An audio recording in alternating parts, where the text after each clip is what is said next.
it's interesting that these secular cycles and of population dynamics have been going on for at least 5,000 years, as you point out. And they originated in agrarian societies. It's interesting to sort of follow history and find out how these dynamics stayed the same or changed as the world changed. For example, as we got into the ages of empires and especially industrial societies and service economies. So maybe if we can spend a little bit of time talking about the empires of the last few thousand years. You devote a large portion of your books to the dynamics of the Roman Empire, and you also discuss the Russian Empire and the British Empire in America. It's debatable whether today's nation states can be described as empires, but do you still see present day cycles that have something in common, any particular details in common that dated all the way back to the British, Russian, or Roman empires? Yeah, well, of course you expect the answer of yes, and here it is. Essentially, of course, the human societies have dramatically changed over the past 200 years or so, all right, because of the Industrial Revolution and the post-industrial developments. However, the relations of power, which is what really I'm talking about, they have not changed that much. We still, when we cooperate, we still need leaders, whether they're kings or presidents.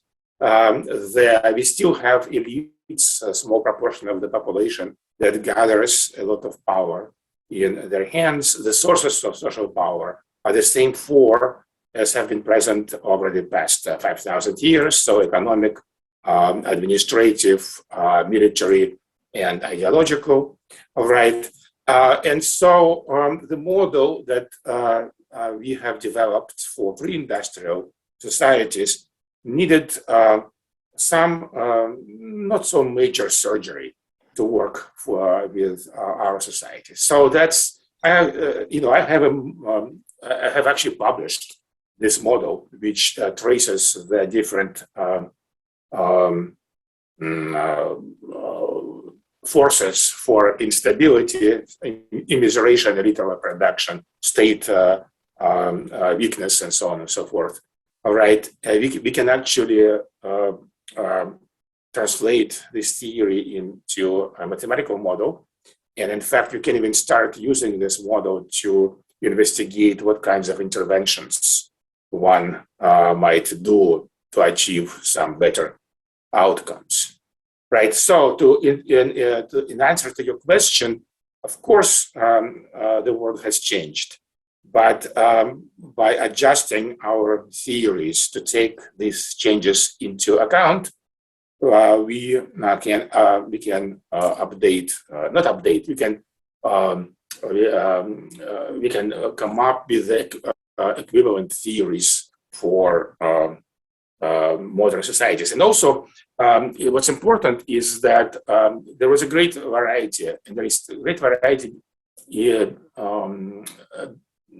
how different societies are organized, both during the past and today. So for today, for example, here in the United States, we live in what is essentially a plutocracy, but there are other societies which are militocracies, like military dictatorships.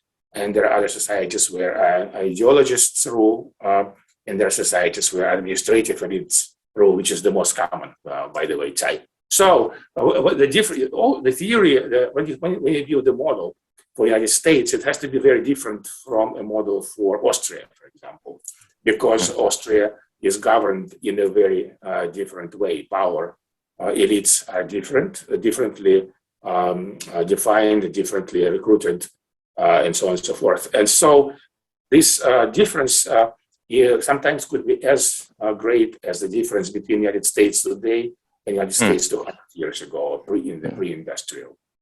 Interesting.